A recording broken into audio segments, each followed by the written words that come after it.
Welcome to NOCLIP Epilogue, the last word in a book club for people who don't think that books reward them enough for being good at them. I'm Chad Ruthermans. And I'm Andy Kinnick. And today, we are once again talking about Shadow of the Colossus, which is a game that was developed by Team Ico and Japan Studios, published by Sony Computer Entertainment, just that, and was released in 2005 on PlayStation 2. And we played most recently the remake, which was developed by Blue Point Games, published by Sony Computer Entertainment, and was released in 2018 on the PlayStation 4. But first, if you give us a like or a rating, it would be greatly appreciated. And second, by way of an introduction, this is going to be the first kind of second episode that we're doing in a recurring, on occasion series that we'll be attempting to fit in here and there, where we talk about games we talked about a really long time ago and want to update the episode. Yeah. This I'm thinking of it as the second episode, but the first official episode of the Epilogue series. Yeah. That we want to do to basically just revisit stuff. Yeah, like from like the first 10 or so episodes, or episodes where we feel like we didn't really talk about. We did a bad job at talking about them, basically. Yeah. So we have like a short list of like 6 or so games that we want to do this for. Yeah. And I would open that up even further to say, like, this can also include games that we just, like, have evolved over time. True. Now there's more to talk about. And, we'll see how it goes when we get through our initial list. So bear with us on this discovery process. So, third thing, and also first on the actual game, I wanted to talk about, just to get it out of the way early, this is not an integral part of the Shadow of the Colossus experience. But you and I just now played the remake of the game. And I think it's an underplayed, not the game, but there's a thought prevalent among the public that a game that gets remade in the way that Blue Point does. And I say that having played 2 of their games, so maybe they don't do this all the time, where it's extremely faithful to the original. I think underplays the importance of visuals in terms of the actual identity of a game. And so we're going to be talking about the game, and from the perspective of 2 people who just played the new, more graphically intensive version. But do consider when you play Shadow of the Colossus that the old version has its own charm to it. And the visual element is honestly probably one of the things that made this game do as well as it did. Even on the PlayStation 2, this looked pretty good, but more importantly, just the design of those colossi are huge. It's literally and figuratively to how well the game did. So I just wanted to open with that because I think it is important, and we're not going to be coming at it from a strictly 2005 era perspective. Yeah. I mean, I guess that being said, I'm curious now to know what you think of how the remake looks, since you brought it up. That's fair. I had a thing about it. Yeah, I mean, you can save it for later if you want to talk about something else. I got no reason not to talk about it. There's no rules. Okay. Well, then hit me.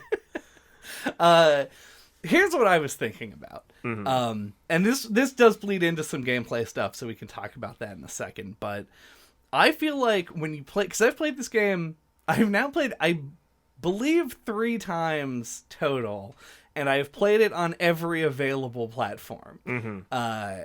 Well, maybe not. I've played it on the PlayStation 2, then the updated remake that I played on a PlayStation 4. Yeah, the remaster. That was a remaster, and then Blue Point's remake just this most recent time. And I gotta say, there's an element that I do want to talk about of the game where you walk around and find where the colossi are. And the first time you play the game, your first playthrough of Shadow of the Colossus, a very precious thing. Yeah, it's one of those games. It is one of those games. And it feels really intuitive to, I guess, to finding them. Like, it's not a difficult task, but there isn't a lot in the overworld. It's a very empty place, and that's an intentional choice that was made for this game.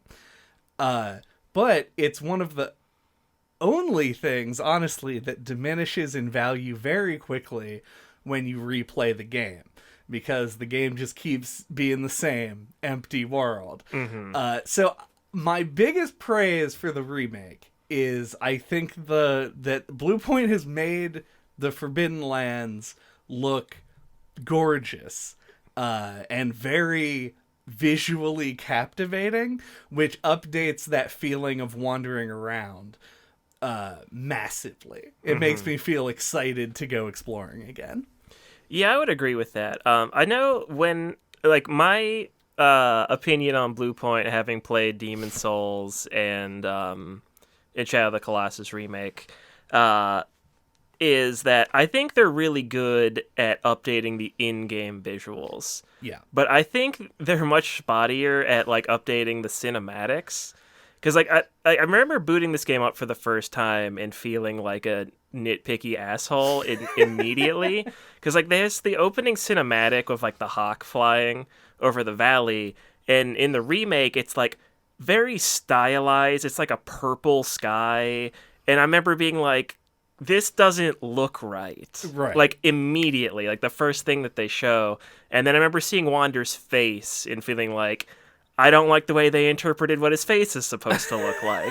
And I was just like, two things right up front. I was like, I don't like what they did with this. But then, like, you get into the game and it all looks great. Yeah. So, I don't know if that's just a coincidence, if it's just my sensibilities. But, like, I remember thinking that about some of the Demon Souls, like, cinematics as well. Like, they looked off in some way. But, they get it right where it counts, I think. Yeah, I agree with it. These are two games, Demon Souls and Shadow of the Colossus, where the cinematics are not the main way that the story is there's told. Actually very few in both games. Yeah, very few cutscenes, and where they are, Shadow's cutscenes are more important than Demon Souls are, in my opinion. Yeah. But still, you get a lot of the storytelling from outside of that, and outside of being directly told stuff. It's very much a tone piece, and it'll benefit you to get most of that from elsewhere. So the cutscenes being weird, which I agree with, is not as big of a deal as it could be. I will note that those are also the two Bluepoint games that I've played. Yeah. They have a shared aesthetic in a way that is odd to me. Not obviously in the design, because they're updating things that have already been designed that were separated by, 4 years in this case. But there's, like, this dark, sort of saturated look that Bluepoint applies when they update the graphics, which makes everything feel very full, which is great in, like, lush environments and stuff. But it has, like, almost like a Modern Warfare kind of effect to me, where it feels more manufactured than the originals do. Yeah. But also at the same time, I feel like there's gotta be some kind of through line from Shadow of the Colossus Bluepoint remake to Elden Ring, because playing the Bluepoint version of this game makes me think of Elden Ring all the time. Like, I feel like they took a lot of the lands between sort of geography and topography from this game, and not Shadow of the Colossus 2005. Yeah. But Shadow of the Colossus 2018. Like, they feel weirdly similar, which is sort of a positive thing for Shadow of the Colossus, because, like, they updated the game to make it look like a current generation game. It just looks real good. Yeah, I think there is kind of like a homogeneity, if that's the correct word, to more modern games. Like, the more realistic things get to looking, the more a rocky cliff is gonna look like this other rocky cliff in this other game. Yeah. And, like, lighting techniques, like it feels like the technology is moving to a point where like there are just like known optimal ways to do certain things that leads to like a sameness to certain aspects of like all AAA games. Yeah, like the stuff that the designers aren't sitting around agonizing over. Yeah. Your characters will look different because they're important to your game, but a rock isn't. Yeah. As opposed to like on the PS2 where everyone had to make their own engine. Yeah. Now everyone just uses Unreal and Unity. Exactly. The two engines. Yes. The two genders. Unity and Unreal. Man, that joke wouldn't even have worked when we released the first Shadow of the Colossus episode. What a tragedy that culture has gone the way it has. Mm-hmm. Do we want to push past the graphics part and talk more about something else? Yeah, sure. I guess we could talk about like the lands between themselves because we already kind of have a little bit. The Forbidden Lands. Oh, Jesus Christ! I'm gonna do the same thing with Torrent and Aggro. Don't worry. I hope that it's just that you brought up Elden Ring and that's why I did that. Probably. Yeah. And that I don't just have brain rot too. They do the Scarlet Rot. I have. Yeah. But so the Forbidden Lands. Yeah. Because like playing the remake, like some things about the game play can feel a little clunky. It's like it feels a little bit like a PS2 games at times. But I think the world design and is one of those things that doesn't feel old. Like I feel like it's so smartly laid out, and how like it obscures where all the different Colossus layers are, and it's like you'll get your little prompt from Dormin, and you'll go out and you'll shine the sword, and you'll be like, I've already been over there. Like, how can there be another whole Colossus in that direction? Right. And you go, and sure enough, there's like a path you didn't notice before. It's like I think it's so like smartly designed to make it feel a lot bigger than it really is, and it has like an impressive amount of variety and like blends from like a rolling hills to a desert in a way that like feels natural, in a way that's just like super impressive for a PS2 game, that they made like an open world is like natural feeling as it is. Yeah, they managed to make something that both has variety in its locations and also a sense of whole to it. Like a cohesiveness. Yeah, like it never feels like, oh, I'm leaving this zone to go to this other zone. You're just riding and the grass starts to get thinner and it starts to become a desert.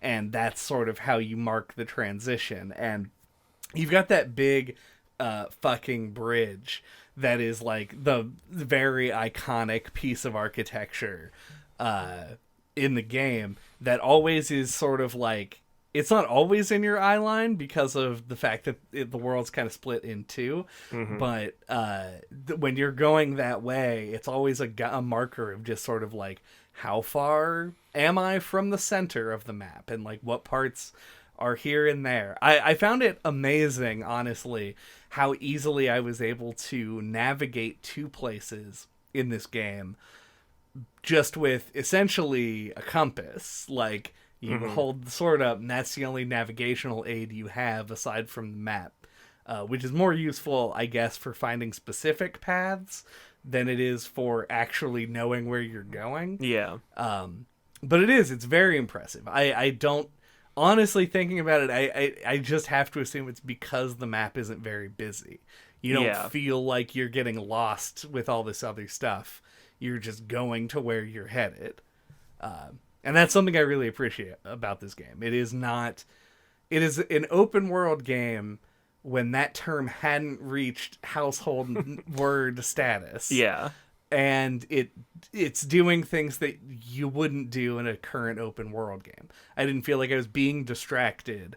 I felt like I had an objective and I was going to it at all times. Yeah, it manages to still have like level design that like guides you to where you're supposed to go. Yeah, and I think it oh god, I lost the thought. Oh no. We want to talk about aggro. Yeah, I guess so. I don't think it was very important, so we can just transition to talking about aggro. Okay. So on the original episode that we did on this, Yes. I complained a lot about aggro and how aggro controls.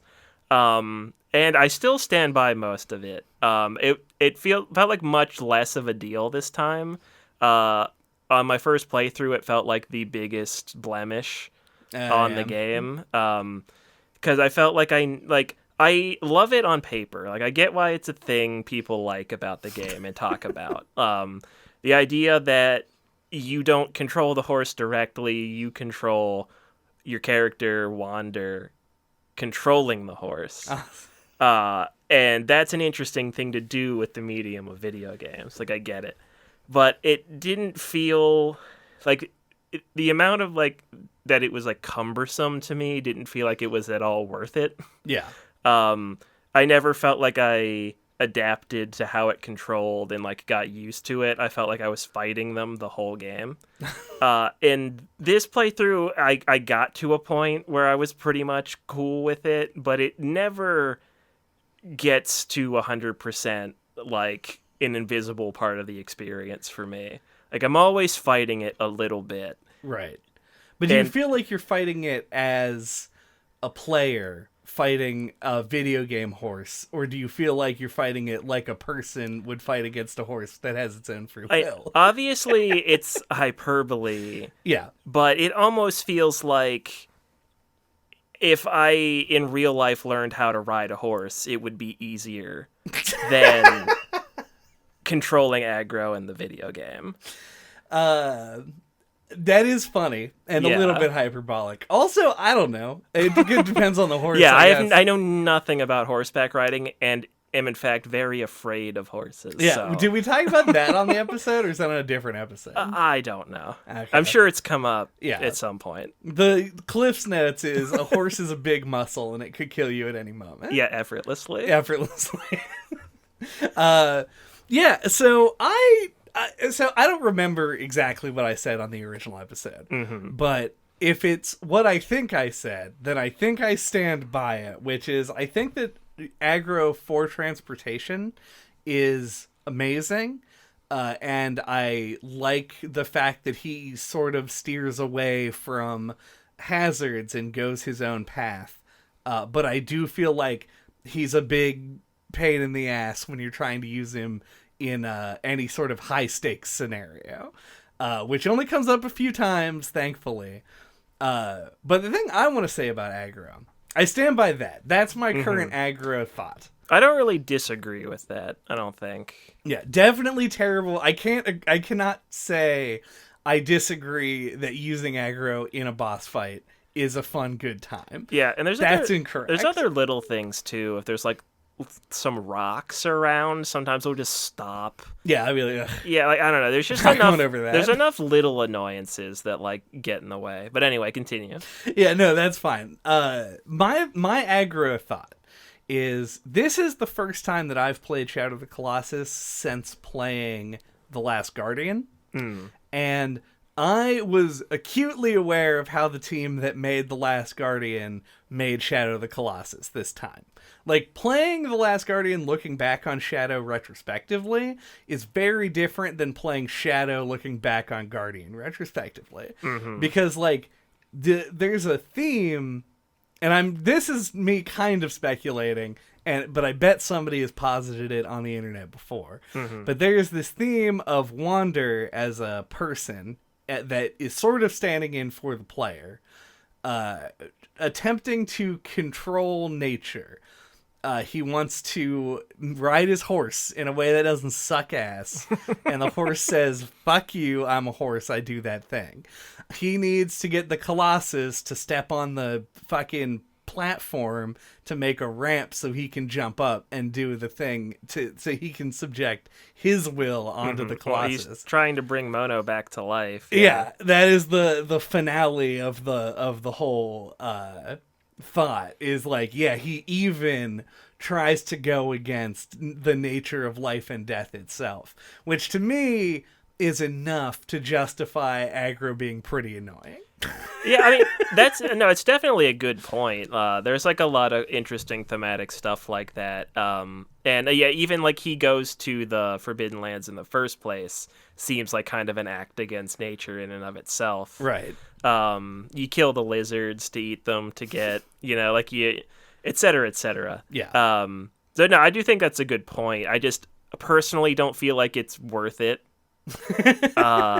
I've also heard like a theory that like aggro isn't actually Wander's horse, like much like he stole the sword, he like stole the horse too, and that's like why it doesn't listen to him exactly, because it's like not actually his master, which is a theory I also like. And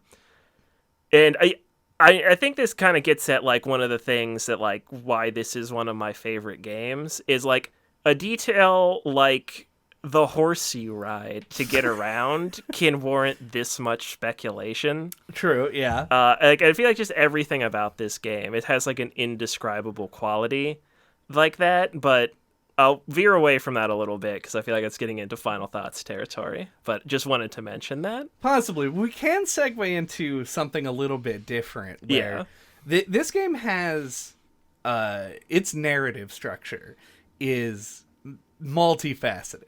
I don't think I'm the first person to say that. Mm-hmm. Breaking news. Shadow of the Colossus is kind of deep. Yeah, it's nuanced. It is nuanced. You, the player, get very little concrete information about anything, and therefore the nature of what you're doing is a mystery. Who you are, who Mono is, who any of these other things are, is not told to you. And really, like... even if the outcome is what Wander wanted, is even questionable in a lot of ways. So beginning, middle, and end, not any clear answers. Mm-hmm. The one thing that the game does bring up, which is one of the reasons that I love this game personally, is, and I think I said this in relation to Kojima's storytelling in Death Stranding before, but I think credit this original quote to my older brother when I was much younger. Referred to, what was it? It was Dawn of the Dead. He referred to Dawn of the Dead as baby's first subtext. And I find that amusing and agree with it as far as Dawn of the Dead goes. But I feel like the way it applies to... Shadow of the Colossus is that once you have an ounce of media literacy, and I'm cribbing this because that is what we did not have when we talked about this game before. Yeah. It's very obvious that the game is throwing a million red flags in your face about the fact that what you're doing is not good. Mm-hmm. And that's interesting in and of itself. Yeah, but the ambiguity, too, that, like, the shaman don't seem like they're good either. Exactly. Everything is complicated. Yeah. That's what's really good about it. Like, I think there was a debate in 2005 that people were like, oh, are we is killing the Colossus a good thing? Mm-hmm. And very evidently, no, it is not. Yeah. It's not necessarily worse or better than what everyone else was doing. But it is not a net positive thing. Mm-hmm. And it makes it interesting both to analyze that kind of stuff and also the fact that the game doesn't give you choices. This isn't a choice-based game. It is a narrative game. And you, as Wander, have to do everything on the way through it. And I love that about this game. Mm-hmm. Yeah, like, the nuance is great. I think that like calling it like baby's first subtext is like a good thing to bring up because like I feel like this game is like baby's first media criticism for like if you're talking about video games. But it's also like, at least for me, did a little bit of that like on the gameplay side too. I think playing this game made me a more curious player. Like, it made me, like, better at video game exploration. Because I think it's the kind of game where, like, even if you're someone who's not prone to doing this kind of stuff, like, I'd be surprised if someone played through this in, like, didn't try to leave the temple and go back across the bridge. Right. Or didn't try to climb the outside of the temple. Or, like, didn't try to, like, poke and prod at the boundaries of the game. It's like it invites you to do it in a really, like, organic way. Like, the game just makes you curious about every part of it in a way that's, like, very few other games do. Yeah, and I think that it ties into our world building discussion a little bit as well. And we haven't even talked about Colossus, Yeah. just their existence as a whole yet. But it is like you get rewarded in a very minor way for doing literal physical exploration. But because all of the boss fights in the game are structured as puzzles, you get rewarded for playing with the AI, something that is seen, at least in this era, as being like, that's part of the untouchable veil of games. Like, that if you do something and manipulate an AI, you're cheating in some way. Mm-hmm. But it's like the whole purpose of this game. So you end up with this invitation to explore not just the world, but also everything that makes the game a game. It's honestly very cool. Yeah. And I think maybe the thing that I forgot earlier that may have gotten cut out, I don't know. But I forgot what I was saying mid-sentence earlier. I was like, I think the amount of negative space, like the open space in the game world, highlights all the positive space. So, like, when a hawk swoops down over your head while you're riding on aggro, you think to jump up and try and grab it, right. Whereas you wouldn't do that in another game. Like, it stands out to you. Like, everything just feels so, like, intentionally designed in that way that, like, a lot of things feel really intuitive. Yeah. I do want to talk about the Colossi. Yes. But first, I do want to break this news right now that I have concrete proof. Okay. Of one element of the narrative that we can finally close the book on. Okay. And that is, I think that the message of Shadow of the Colossus is that Mono got absolutely the shittiest end of the deal out of anyone here. She has to live in isolation and raise a demon baby? Not even just that. She's got no shoes. She's got a freaky little kid, an injured horse. You know how fucking long it takes a horse to heal? I'm not even 100. No, I don't. But Well, I mean, it's got a broken leg, so it's at least 6 weeks. Yeah, a lot of people will fucking kill a horse with a broken leg. Yeah, well, that's a racehorse. That's true. Well, I don't know. Aggro does a bunch of running and jumping and shit. That's racehorse-esque. Yeah, she's really... Like, she didn't ask to be brought back to life. And she's been... Maybe she did. Maybe those were her dying words. Like, God damn it, whoever show hears these words, make sure that you bring me back to life if it's at all possible. It's her last will and testament. That was it. She had that written down beforehand. All right, book is still open. I take it back. Let's fight some bosses. Yeah. How'd you like it? I don't know. I feel like a lot of different ways about the Colossi. I like that there's like a puzzle element to them. I think at the time, like an action adventure game would veer away from stuff like that. Like a puzzle game was a puzzle game.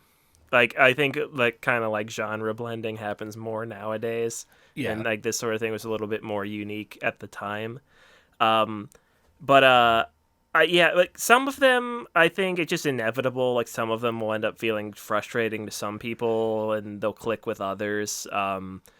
So like I think there's like an impressive amount of variety, and I think a clever use of asset reusing, because there's like the last Colossus or the second to last Colossi and like the little Colosseum-y area that stomps his foot down is like the same as the first one with the the hoof feet, and there's the smaller like lion ones. Yeah, these two. Yeah, they're like basically the same.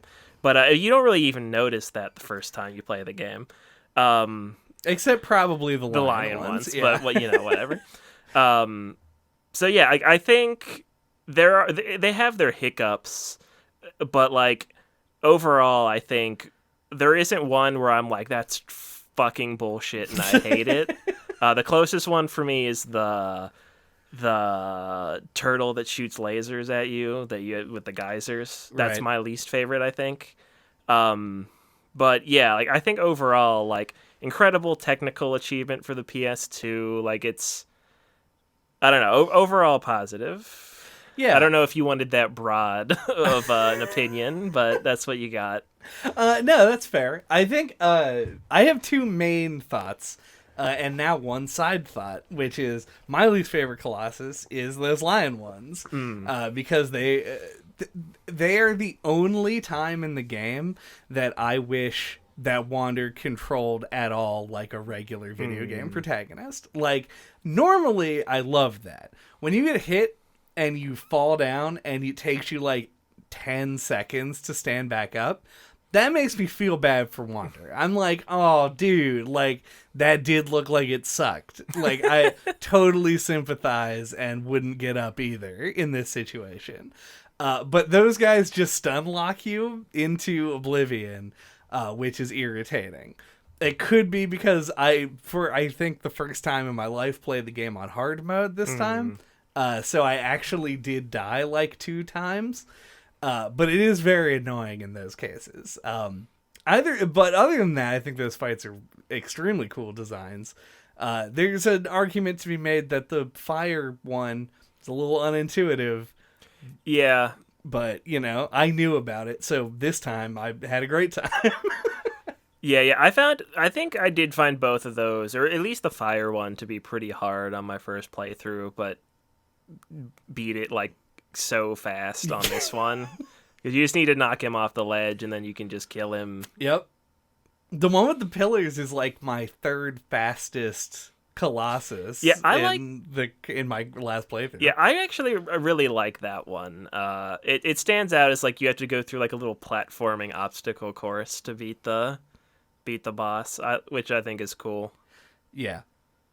And that is what is cool about it. Most of the other Colossi do not have, none of them have as extensive an arena in terms of like what you have to interact with. Most of them are like a thing. Sometimes the puzzle is them. Sometimes the puzzle is getting to them. There's a lot of variation on that. And this conversation leads me into what I think is my biggest point about the Colossus that is new information that I didn't know when we did this first podcast on this. Evidently, help me with the pronunciation if you happen to know it. Is it Ueda? Oh, yeah. For me too, Ueda. Okay. Yeah. So Ueda's original vision for this game was to have like 650,000 Colossi or some shit. 48 was the initial pitch. Yeah, it's like a bunch. And then they narrowed it to 24 and then to 16 for the final game. Yeah. If this game had 48 Colossi in it, it would have not been a good game. I think it would have been insanity, or it would have had to have come out today. Yeah, or it would have just been a boss rush. You would have had to have cut out the riding around an open world.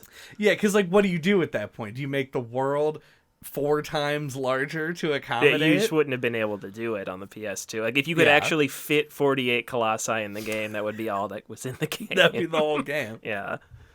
And so that would have sucked real bad. And it calls into attention because you mentioned, like, yeah, a couple of them, the models get a bit repeated.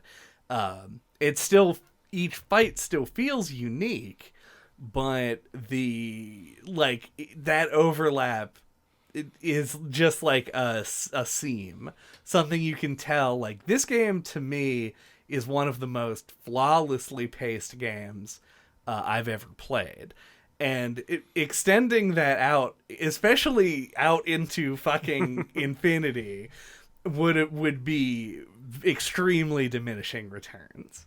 And I mean, it makes a lot more sense also if the Dormin spirit was split into 16 things, then like, oh, you split my body into 48 pieces. Like, you guys are fucking sadistic. The shaman went the extra mile to make sure Dormin was never resurrected. But yeah, I think that's my whole point. I think the number of colossi is like very nearly perfect. I would agree, and I don't know if that's like a little bit of a placebo because you're able to see that there's 16 from the beginning, so you like set your expectations a certain way.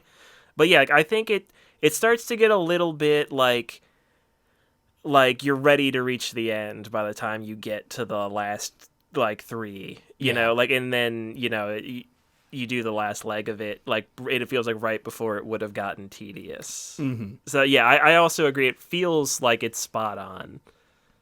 Yeah, and in this game, like, the actual fights themselves get to have, because of the structure of this game, like, I love this episode because we're assuming literally everyone knows all the stuff about Shadow of the Colossus. Yeah, I mean, that's the podcast. Yeah. Club style. If you didn't do the reading, why are you here? I guess. But most of the time we'll be like, well, in this game, you like stab with the sword. We're like, fuck it. Here, the lion one, you know which one I mean. It's funny because each fight gets to have its own sort of like 3-act structure of the finding it, the getting onto it, and then the big battle and the sad ending every time. And so each of them can even have these smaller emotional arcs, including just you fell off and had to start over. Like, it feels like getting over it with Benefati, getting over it with Wonder, and having to climb back up from the beginning. Getting over it with Dormin, because he offers you the little hints. Oh yeah, he gives you the lecture every time that you fall down. That actually would be incredible. Yeah. Mod that, please.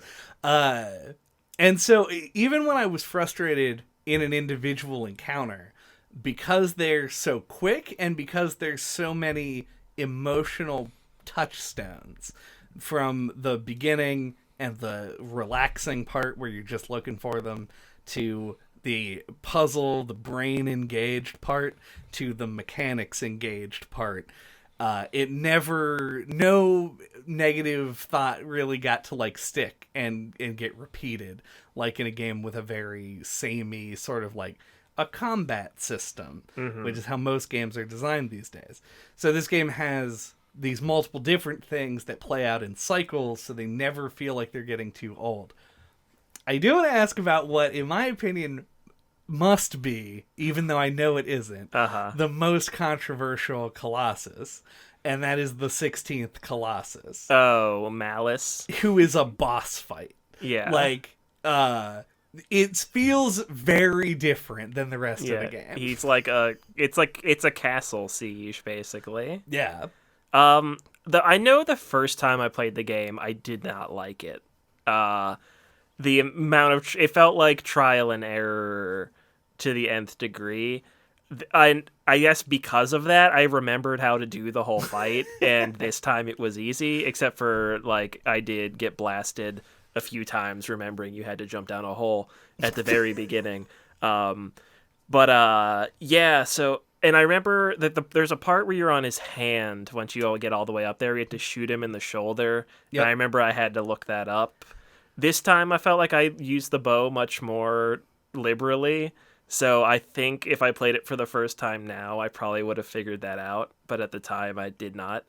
But yeah, it's hard for me to say because I feel like I felt positively about it this time, but all I was really doing this time was executing. So I don't know. Yeah, I think I had a similar experience. I think that my main complaint, which is debatably one of the only complaints that I have with the game, still stands either on a first time or a most recent time playthrough.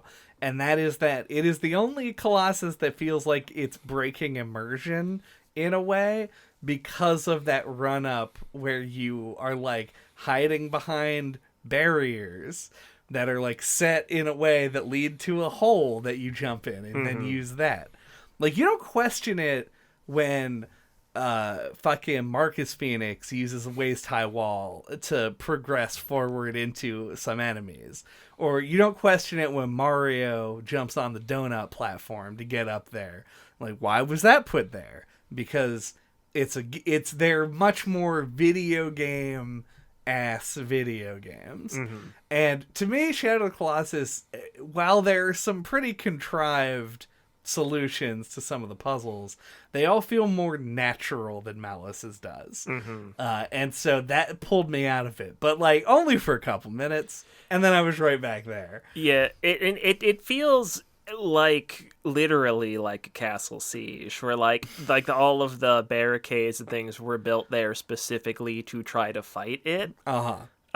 In a way that like, yeah, like it does stand out is different than the other. And the fact that like the big skirt thing it has around it for you to climb feels like built around it more than it's a part of it. You know, like all the other colossi have like the scaffolding bits as part of their bodies. Right. So yeah, Malice does feel more artificial. And I do wonder if there's like some intention to that, like if the ancient people who lived in the Forbidden Lands, maybe it was like a corpse at one point and they were like building shit around it to like explore it. I don't know. Check it out, see what's going on up top. But, you know, yeah, that's just my imagination. Yeah. And I mean, there is a lot of interpretation to be done. Like, it obviously is an intentional choice in this case because it's the only one that has lost the ability to move. All of the other ones move. He's like bolted to the ground. Yeah, he can't walk around. He's just a big torso, essentially. Whereas other people are swimming and flying. That's not fair to Malice. Dude can't locomote.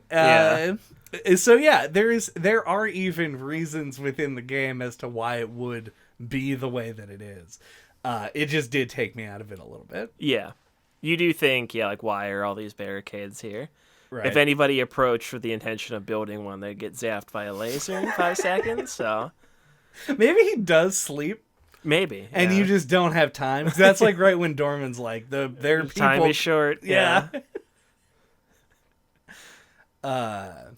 So I guess I have a little theory. Okay. That... And I've never heard anyone else say this, but like people have talked the crap out of this game, so someone's come up with this before, I guarantee it. But like, I always thought like, because of the structure of the game, wherever you defeat a colossi, you wake back up in the temple and there's like a new shadow guy standing over you. Like, my theory, like over the course of playing the game, was that are all the different colossi created from like the souls of people who have made deals with Dormin in the past? I don't have any more evidence to back it up. It's just like the fact that like Wander turns into like a demon guy and becomes Dormin at the end. I don't know. He becomes a weird little horned baby at the end, but I don't know. I just something I always thought about the first time I played it and this one. Yeah, there's a line of dialogue that Dormin says that's like, you split my body. And I think he even specifically says into 16 pieces. Right. But that doesn't preclude that at all from being true. Yeah, you can use the soul as like part of a ritual. Yeah, because he takes essentially as like more of his little dude man essence snakes swim into Wander. He develops a more ashen pallor. And so he's like, Wander is being essentially eaten from the inside out. Yeah, deteriorating. Yeah, and so, yeah, Wander, more like deteriorator, am I right?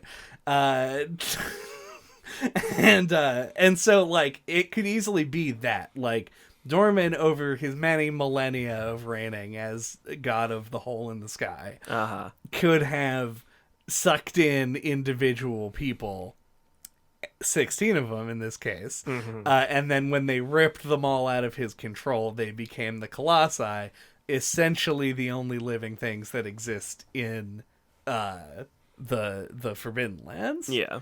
I feel like there's a lot of very interesting ground to tread when it comes to like trying to decipher the story of this game. Oh yeah, it's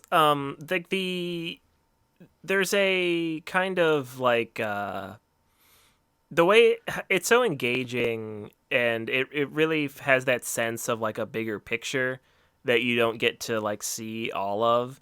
Like there's like ruins and stuff in the Forbidden Lands, and all of the Colossi have like, as I said, like bits of architecture built into their bodies. So you do think about like, was this like a ritualistic culture that like built these things specifically to put the pieces of Dormin into? Right. Like you can just let your imagination run wild with like pick a detail off of a list, and you can kind of just like think about it like this. Yeah, and like why are some they almost all have like armor in the sense that they have those like stone structures and stuff on them, but like why do some of them have specifically swords or weapons of some kind, whereas others seem more like regular animals? There's a lot like kind of weird shit going on. Like I talked earlier about how the game gives you a lot of reasons to think that following Dormin's instructions and killing all of these things is not the objectively right thing to do. But the Colossi attack you. You could argue that a wild animal would attack you as well. You're the aggressor for sure. Yeah, but like some of them though just have swords, like clearly prepared to crush you into dirt. Yeah. So there's an element of that as well. Like whoever is or whatever controls the Colossi, whether that is a higher being or just their individual instinct, they fucking pick up a big rock, use it as a sword, and that is like it's a human thing, and it's also an aggressive thing, and so it adds sort of to the gray mush that is everybody's motivation. Yeah. Just kind of good stuff that I like. So what I'm trying to say is maybe it is okay to just murder them. Maybe it is. The only other thing I wanted to bring up was just Wander's animations. I think is a thing that we talked about on the original episode that I think is actually like a cool detail. Is that like he stumbles all over the place. He's very ungraceful and clearly like not trained as like a warrior or a knight or anything. He just feels like a regular guy. Yeah. Taking on this like, larger than life task at the ends of the earth. I just think that's a really cool detail. Yeah. That he's like clearly like way in over his head, and it's like his just that determined to do it anyway. That is, and I know we did talk about this on the original episode, so definitely worth rehashing a bit. Like, I was thinking when I was playing this game, like how, like when I play it this time, the difference between like how I perceive Wander then versus now, and now I'm like, they really did a good job of making him feel worthless and bad. Yeah, or vulnerable. Yeah, but also just very resilient. And they have sort of co-opted video game language to be like, you can take a lot of hits because Wander's determination is such that he'll just keep getting back up again. But in my head, I'm like, man, if they put Wander into Super Smash Brothers, he would be like a King Dedede.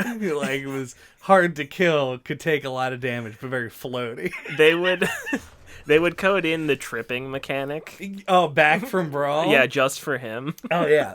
That would be excellent. Also, what's up with his weird candle belt? What's up with most of his design?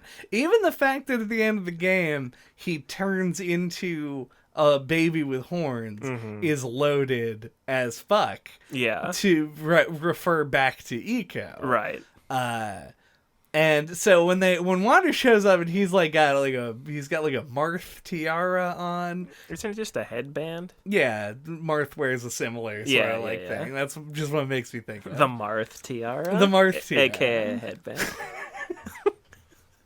And he's got like the cloak that has like that a shawl thing. Yeah, that like symbol on it. And just a little, just a little candle belt. I just wonder what that's supposed to be. Oh, I have no idea. I want to clarify, I don't think that Wander's design is bad. Yeah. I just think that I feel like there is more to every element of it. Oh, yeah. Like, I think we brought up on the last one, he gets stabbed through the sigil. Yeah, the symbol, like the Colossi do. Yeah, but someone much smarter than me pointed that out on the internet. Oh, okay. Yeah. Well, I didn't know that. I may have at the time.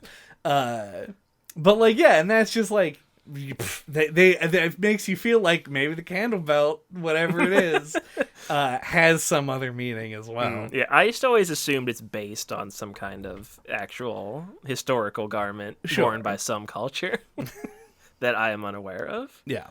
And then he gazelle runs everywhere, which is Yeah. pretty great. I don't have anything else specific.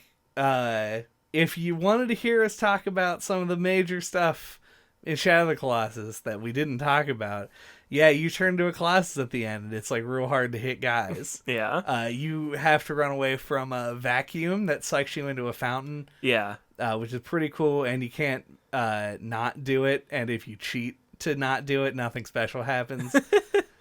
Yeah, I do think it is interesting that it lets you just try and jump away from it forever. Yeah. Which is the secret. If you're going for the world record, jumping to a certain distance is the easiest way to stay away from being sucked in. But yeah, it's just one of those moments. I don't have much to add to it that hasn't already been said, but it is an incredibly effective moment. Yeah. Yeah, and that's really what it is most of the stuff that's big that we haven't talked about has been talked about by a million people a million times. Exactly. You can climb up that big tower. There's fruit that hurts you instead of giving you more health. Wow. I bet you didn't know that. Do we have forbidden thoughts? My forbidden thoughts. Yeah, so I did not play this game when it originally came out on the PS2. I did not play it until probably 2015 or 16, whenever we did this for the podcast. Mm-hmm. But I think it's one of those watershed titles that, even though I didn't play it at the time, once I played it, it somehow felt so familiar, almost as if I had played it when it came out. And it quickly became one of my favorite games. Where I remember just watching a bunch of YouTube videos, a bunch of Nomad Colossus shout out videos, and it's a game that really captures your imagination, even though I didn't play it till 2015-16 when I knew there were no secrets to find in the game. I still felt compelled to look at what people were talking about and speculating about online, because it just makes you curious about it. It's one of those kind of special games. I think it's one of the things that immediately comes to mind when I think of the concept of something being greater than the sum of its parts. On paper, this game might sound cool, but in practice, I think it's just so much better than you would expect. It's one of those classic games that I knew by reputation that when I played it, it was as good as I expected it to be. Warts and all. I do have some complaints with it, some of the controls are awkward, the aggro thing doesn't really click with me, but those things don't really matter, because all the things that it does well, it does so well that they're still interesting to this day. I do think, though, sadly, I was thinking about it after playing the remake, that time isn't going to be kind to it. I think a couple console generations from now, the controls will feel so awkward that, I don't know. that made me a little bit sad. That some of its flaws are just gonna get become a bigger issue as time goes on. But for the time being, I felt like it held up, and I'm glad that we revisited it. Yeah, I think one of my favorite things about this was literally just playing Shadow of the Colossus again. I had a thought in my head that I wouldn't want to replay Shadow of the Colossus when there's so much else going on out there. But that, as it turns out, is not true. I just like playing this game no matter what. So I really enjoyed my time coming back to it. And it's funny that you mentioned the controls being awkward potentially becoming an issue in the future as newer generations of players come back to the game. Because it isn't something that I thought about. I thought I actually had structured my final thoughts originally around that idea of time as well. And how Ico is a game that is also held up as a classic. And I'm not saying that it isn't or that Ico is bad. But with time comes iteration, and with iteration improvement. And Ico was a novel game, and a game that did something totally different, and still has an unparalleled atmosphere. Especially take the PS2 as a collection of games by itself. Ico is among the top 1 or 2. Shadow of the Colossus also exists in terms of just pure uniqueness. Something about it was different than what was being offered. But Ico has been stripped away of that uniqueness a bit over time, because you can play other games that do similar things with a similar sort of vibe. Shadow has not been iterated on in a meaningful way. The game, there's one perspective that says maybe Shadow is too perfect to ever be improved upon, and I don't necessarily think that is true. But I do think that there's something unique about Shadow of the Colossus that we have culturally moved past the ability to iterate on it. An open world game has to have more stuff in it than this game does. A boss rush game has to be more action oriented or have a persistent reward system to keep the player coming back. Shadow of the Colossus is okay being a 4-hour game that you just play through and have a good time and win and contemplate its themes and live in its world for a little bit. So I really like Shadow of the Colossus. I think I like it more even now than I did when I played it back then. And I'm glad to have played it again. And I mean, honestly, I love that it holds up, but I would love to see someone attempt to do Shadow of the Colossus again in a way that is more true to the game itself, and see if that is even possible. There you go. Thank you for listening to NOCLIP Epilogue this quarter. What are we talking about next time? Next time, we are going to be doing a more traditional pocket episode that is a big fuck us. So we started a new month. I'm not gonna make the same jokes over and over again. We stopped doing Mystery May. We started doing Mystery May. Haha, I called it the same thing. I had a table that we rolled on to determine what we were gonna do. It's made up of games that we had on our list for a long time and wanted to just sort of let the dice decide, because we never seemed to pick them for some reason. And we rolled it, and we rolled a critical miss. And I'm just going to go ahead and splice that audio in right here. Boop. All right. Here we go. Rolling the die. Well, it's a critical miss. Man, that feels like... I mean, it's a 5% chance of that actually happening. Now I need a D4. Yeah, we do need a D4. Okay, so we're back from getting a D4, which is now necessary because we rolled a critical failure. So I will tell you what's at stake here. All right. Our options on a critical fail are going to now be chosen by a separate die. And so on a 1, we're going to do an ape game.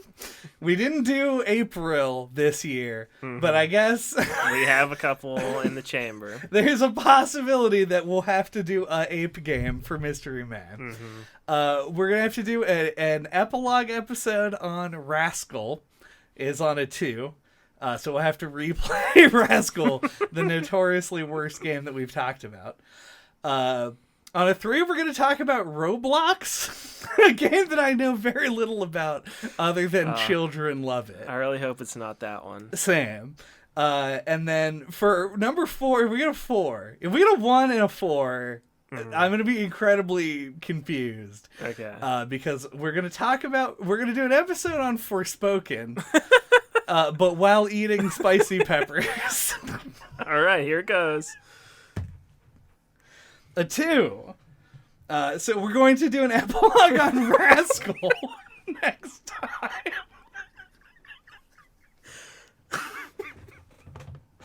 I don't know if we could. Yeah, I think it hit like the 2 worst things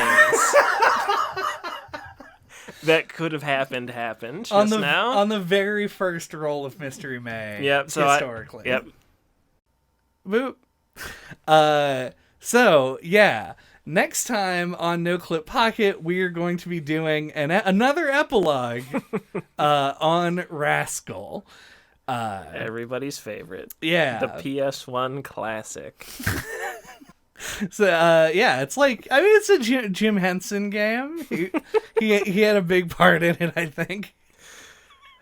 I hope he died before Rascal, or the Jim Henson Company designed the characters for Rascal. That's a good question. I don't actually know the timeline there. Yeah. That's something to look forward to. We'll do our research on that one fact. And then we will talk about Rascal for half an hour. So get ready. Get very prepared as we revisit our least favorite game that we've ever played for the podcast. That's not Space Station Silicon Valley. Oh, no. See, we got to unpack this. Yeah. Until that time, you can get a hold of us. All of our contact information is on our website at noclippodcast.com or on splattershot.pro. There you can find links to our email or Twitter account, the Discord server. You can suggest games for us to play, maybe even suggest an epilogue you'd like to see us do.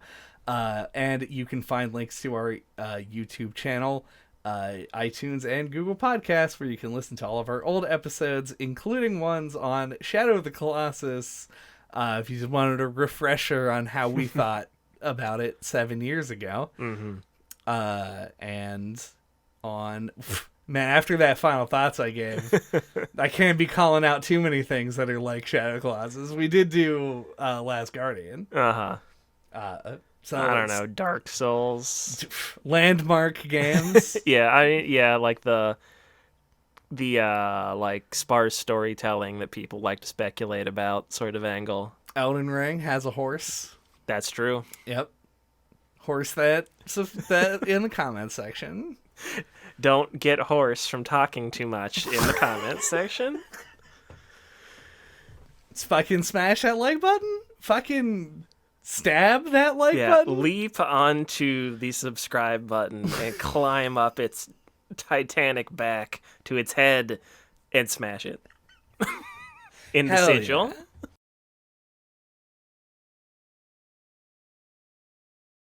Well, there's 16 going on 17. And there's the Good Night song. Yeah, so long farewell. And then probably the Doa Deer, female deer song. Yeah. Those are the top 3. Those are probably. All right, remember to like, subscribe. Those were our top 3 songs. Sound of Music songs. Music.